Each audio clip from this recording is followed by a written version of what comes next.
কি জান্নাত আল্লাহ রেখেছে, কি নাজ নেয়ামত। আল্লাহ বলেন লা ইয়ারাউনা ফিহা শামসাও ওয়ালা জামহারিরা, এমন জান্নাত যেটার মধ্যে রৌদ্রও নাই, বৃষ্টিও নাই, শীতের প্রচন্ড ঠান্ডাও নাই।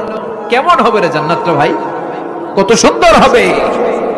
নাতিশীতোষ্ণ একটা ভাব থাকবে, রোদ নাই, বৃষ্টি নাই, শীতের কনকনে ভাব নাই। লা ইয়ারাউনা ফিহা শামসাও ওয়ালা জামহারিরা। আল্লাহ বললেন সূর্যের প্রচন্ড তাপে আমার জান্নাতীরা কষ্ট পাবে, শীতের আতিশয্যে জান্নাতীরা কনকনে শীতের মধ্যে কাঁপতে থাকবে। তাই জান্নাতের ভেতরে রৌদ্র নাই, জান্নাতের ভেতরে ঠান্ডা নাই।